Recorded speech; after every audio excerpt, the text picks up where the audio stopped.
welcome back, everybody. Yes, I am wearing the same clothes as in the last lecture, and yes, my hair and beard are messed up in exactly the same way. And yeah, this is because, yes, I am recording these back to back. So we're going to be talking today about reception theory and reader response. The essay I asked you to read for today was Kathleen McCormick's Teaching, Studying, and Theorizing the Production and Reception of Literary Texts. So let's just go ahead and dive in here. All right, so reader response, criticism, and reception theory. So this comes out of a kind of stream related to phenomenology. And I think it's also important to note here, right, that we've seen kind of like different national origins for various streams of thought here, right? So the new criticism was dominant in Britain and the Americas, right, the English-speaking world. Structuralism was primarily a French phenomenon. And phenomenology is something that largely originates in Germany, right? Reader response and reception theory also largely originate in the work of German critics and thinkers, right? So this is coming from the same basic stream and many of the same thoughts. Now, those who adopt it in the English-speaking world are primarily reacting against the strictures of new criticism. So you may recall that the new critics declared that authorial intent and audience response were completely irrelevant to our understanding of the text, right? To basically kind of sum up Clanth Brooks and Robert Penn Warren and Wimsatt and Beardsley's attitude towards the reader, right? It's kind of like F your feelings, right? They had this concept of the affective fallacy, this idea that a reader's emotional response, to condition your reading or to find meaning in a reader's emotional response was fallacious, right? It was an incorrect reading. So reader response critics really try to move the locus of meaning from the text itself to the reader, right? They're mostly concerned with the reader's process of comprehension. So while the phenomenologist critics are really concerned with the connection between author and reader through the meaning of the text, the reader response critics are really only interested in the reader. They're much less interested in the author, or for that matter, the text. So our reading process for a reader response critic is conditioned by the experiences and assumptions that we bring with us when we sit down to read. Right? Our mental baggage is in a lot of ways what shapes the meaning of the text. Our experience of reading in the past and our experience of the life world around us conditions the way we read a particular text. You will also see reader response and reception theorists throw around the word hermeneutics a lot. So hermeneutics simply means, the science of interpretation. In this context, usually what it means is theories of how we interpret text and experience and the methodologies that we use to do so, right? So the first major reception theorist we're going to talk about is the German literary scholar Wolfgang Iser.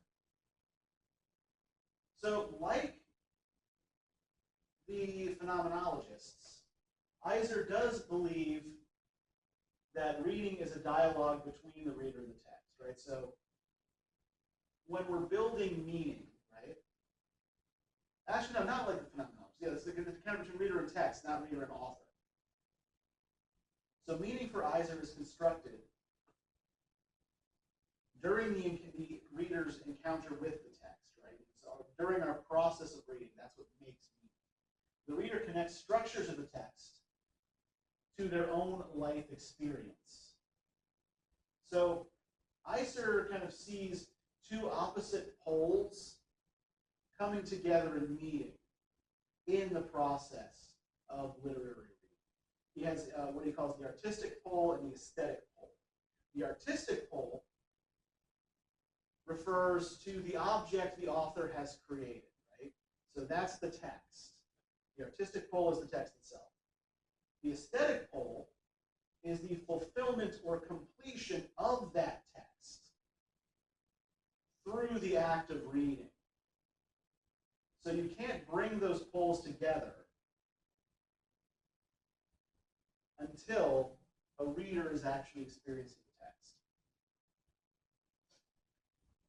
So two concepts that are particularly associated with Eisner are the idea of an implied reader. So the implied reader is the ideal reader the author has in mind when creating the text. This is not a real person, right?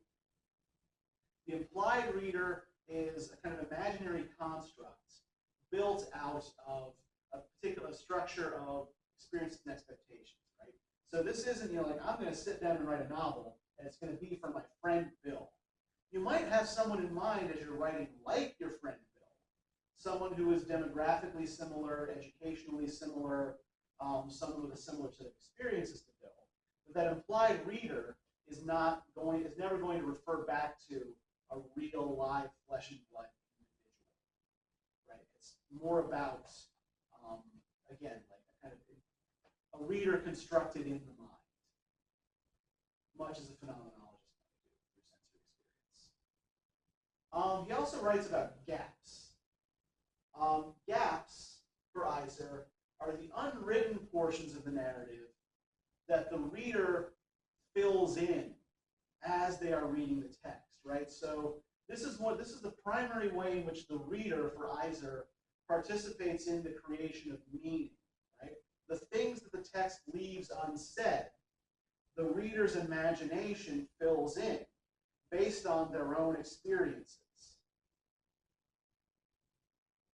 So two different readers are going to fill in narrative gaps in different ways, right?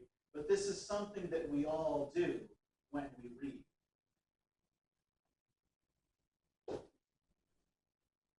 So Eisner's contemporary and colleague, Hans Robert Jauss, is the originator of a concept called the horizon of expectation. So Eisner is more concerned with the act of reading itself, right? And with the relationship between the reader and the text. In some ways, Jauss is more concerned with the way texts are read historically, right? If that makes sense. So the concept with which Jauss is most associated is referred to as the horizon of expectation. So what this refers to is the mental structure a reader uses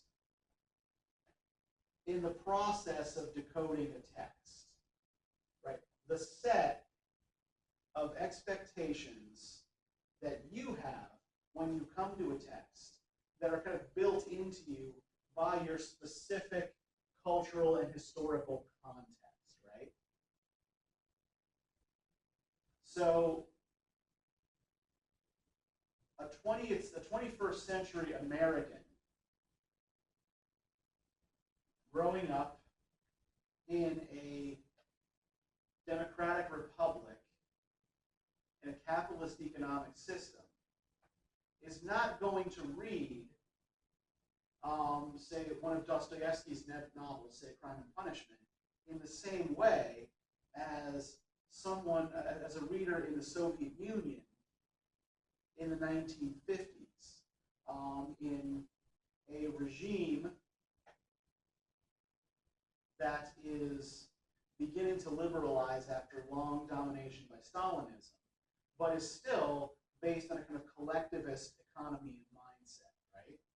And that Russian reader in the 50s is going to approach Dostoevsky differently than another Soviet reader in the 1930s, right? Growing up in a different historical context. So proper analysis of a literary text for Jauss requires that we go back through the history of the text and its reception. And we reconstruct these past horizons of expectation, these horizons that arose in other times and places, and compare them with their counterparts in the present in order to give us a full analysis of the text. Right? We can't fully understand the text. We can't really critically analyze the text unless we can fuse the past history of its reception with the present circumstances of the reader. Now, in the United States, the primary exponents of reader response criticism has been a guy by the name of Stanley Fish. And Fish is one of those critics that people tend to either love or hate. People with extremely kind of relativist mindsets tend to be big Fish fans. Those of us who are believers in some form of objective truth tend to be a little bit more critical of it. But I'm going to try, I'm personally not a big Stanley Fish fan, but I'm going to try to provide a sympathetic reading here of his work for you, even though I frankly think a lot of bullshit. Fish's best-known book is called Is There a Text in This Class, published in 1980. And the big takeaway from that book, or the big conceptual framework of the book, is built around this idea of interpretive communities. So Fish argues that a text only means anything within the cultural context, not in which it's produced, but the cultural context in which it's consumed. And readers who share a specific set of cultural assumptions and experiences are part of the same interpretive community, right? So literary scholars, for example, who are trained in the same methods at the same university are probably going to read texts in broadly similar sorts of ways, right? They form a particular interpretive community, right? Students at a religious school who are trained to read a text in a particular way.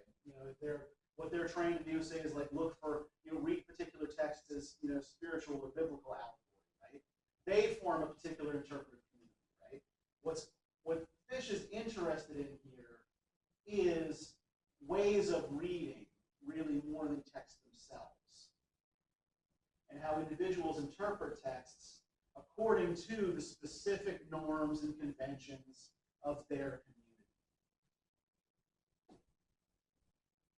So these are some of the important texts in the history of reception theory and reader response. So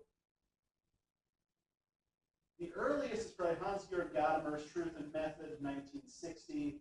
But really this is a phenomenon largely of the 70s and 80s. Right? Stanley Fish produces his first book, Surprised by Sin, The Reader in Paradise Lost, in 1967. And this is really the first big place where he tests out his theory.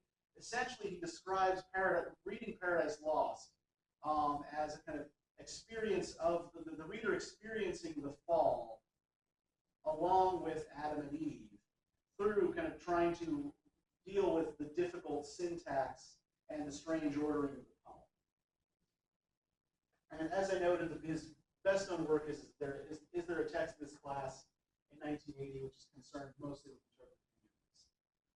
Wolfgang Iser's The Implied Reader and The Act of Reading are both published in the 70s. And Hans Robert Gauss's books are largely not translated into English until the early 1980s. The two big important ones are Towards an Aesthetic of Perception and Aesthetic Experience in Literary Hermeneutics, both published in 1982.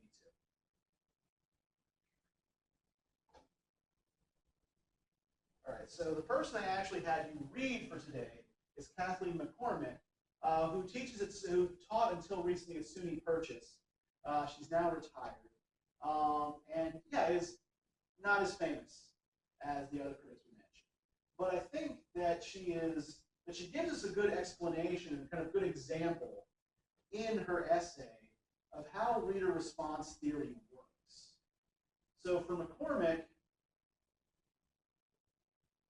the position of the reader of a text is balanced between autonomy, right, that is your individual freedom of interpretation, and social determination. And by social determination, what she means is the baggage you bring with you from your interpretive community, right? So we do have some, so even within these interpretive communities, McCormick argues that we do have some freedom of interpretation, but it is weighted down by this other stuff, right, that we bring with us. She also argues that knowledge of a text production and past reception can help students to contextualize the text and provide better critical interpretation. So the more we know about not just the context in which a text was produced, but the context in which it has been received by critics and by other readers, can help us to provide better critical interpretations.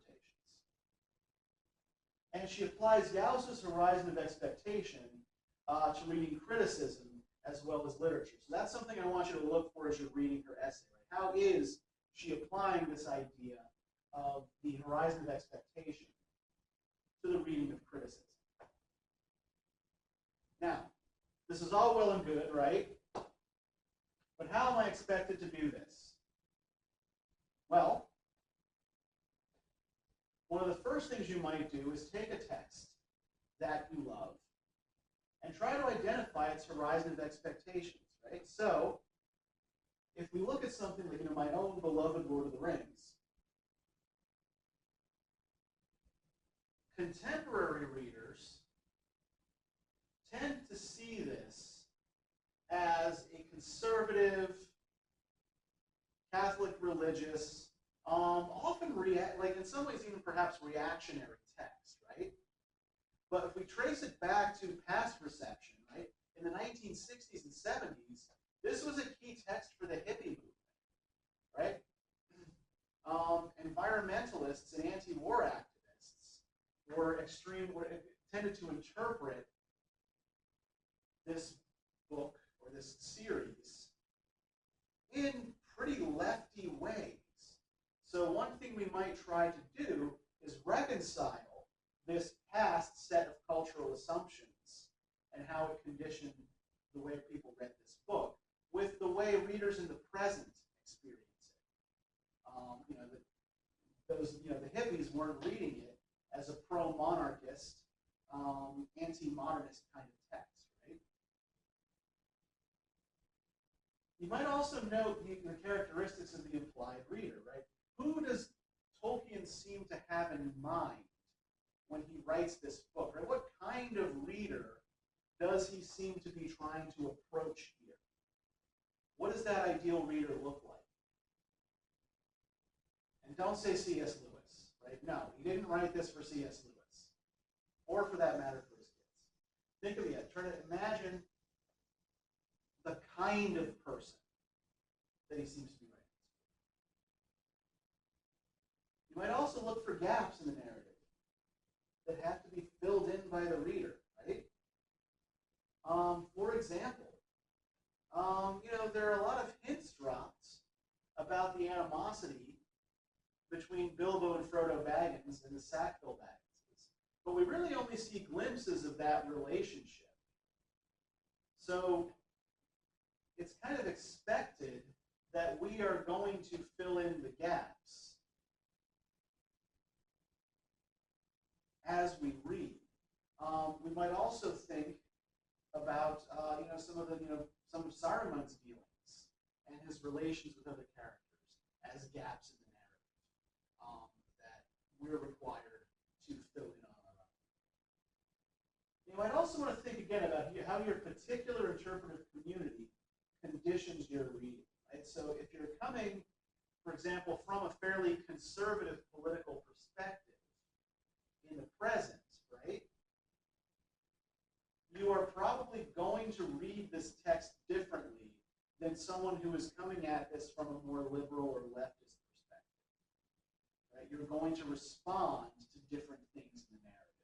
You're going to have different attitudes towards particular events and ideas in the narrative. And I want you to think about how your own social context, your own cultural context, conditions the way you approach this. All right, so for the discussion board, you might want to talk just kind of generally about how the groups with which you identify and the cultural assumptions you grew up with condition the way you read, and maybe provide a reading of a text as an example. You might also want to do something with the horizon of expectations, right? Choose a favorite text, use the library to look up criticism of that text from different periods in history. And how does the horizon of expectation change as you approach the present, right? So go as far back as you can and see what changes the closer you get to the present moment. You might also want to think about the way reception theorists deal with the role of the reader in making meaning, and how it differs from the way the role of the reader is imagined by structuralists and phenomenologists, right? There are some real similarities between these strands of criticism, but I want you to try to think deeply about the differences here and try to pull those apart. All right, so that's all for this week. I will see you on the discussion boards, and we'll be back next week. Take care.